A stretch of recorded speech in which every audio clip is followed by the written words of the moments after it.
Dahod town વિસ્તારમાં વર્ષ 2013માં લૂંટ કરી નાસ્તા ફરતા આરોપીને દાહોદ એસઓજીની ટીમે વેશ પલટો કરી દ્વારકા જિલ્લામાંથી ઝડપી પાડ્યો છે। દાહોદ શહેરના જૂના ઇન્દોર હાઈવે ઉપર વર્ષ 2013માં એક કારમાં બેઠેલા ઈસમને લૂંટારાએ તમંચો બતાવી પહેરેલા દાગીના અને મોબાઈલની લૂંટ કરી ફરાર થઈ ગયા।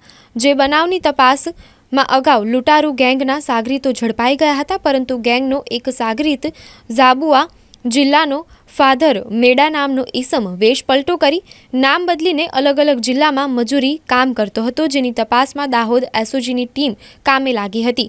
જેમાં ટેકનિકલ સોર્સ અને હ્યુમન સોર્સથી આરોપી દ્વારકા જિલ્લાના ખંભાળિયા વિસ્તારમાં દેવાભાઈ નામ રાખીને મજૂરી કરતો માહિતી મળતા એસઓજીની ટીમ ખંભાળિયા વિસ્તારમાં પહોંચી હતી અને પોલીસની ટીમે રિક્ષા ડ્રાઈવર અને મજૂર તરીકેનો વેશ ધારણ કરી આરોપી સુધી પહોંચ્યા હતા અને તેની અટકાયત કરી કાયદેસરની કાર્યવાહી હાથ ધરી હતી અને દાહોદ એ ડિવિઝન પોલીસને આરોપી સોંપી આગળની કાર્યવાહી હાથ ધરી હતી। 2013ની સાલમાં દાહોદના એ ડિવિઝન પોસ્ટમાં એક ધાડનો ગુનો દાખલ થયો હતો, જેમાં હથિયારનો ઉપયોગ થયો હતો। આર્મ્સ એક્ટ વિથ ધાડનો ગુનો।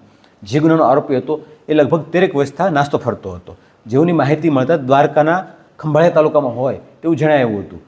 એસઓજીની ટીમ દ્વારા જગ્યા ઉપર જઈ અને પોતે મજૂરનો વેશ ધારણ કરી કે છકડાનો ઉપયોગ કરી અને છેક સુધી પહોંચ્યા હતા અને પૂરતી વિસ્તાર પર રેકી કરી અને આખો વિસ્તાર છાનબીન કરીને એમાંથી વ્યક્તિ ડાઉટફુલ લાગતા તેમની ગહન પૂછતાછ કરતા તે વ્યક્તિ પોતે 2013ની અંદર ધાડમાં સંડોવાયેલો હોય અને પોતે પોતાનું નામ બદલાવી દેવાભાઈ નામ રાખી અને પોતે નાસ્તો ફરતો હોય ને ત્યાં મજૂરી કામ કરતો હોવાનું જણાવ્યું હતું, જેનો એમની ધરપકડ કરવામાં આવી છે। વ્યક્તિનું મૂળ નામ છે ફાધરભાઈ પાંગુભાઈ મેડા, કે જે 2013ની સાલમાં ધાડ અને આર્મ્સના ગુનામાં સંડોવાયેલો છે। આમ એસઓજીને 13 વર્ષથી નાસ્તા ફરતા આરોપીને પકડી પાડવામાં સફળતા મળી છે।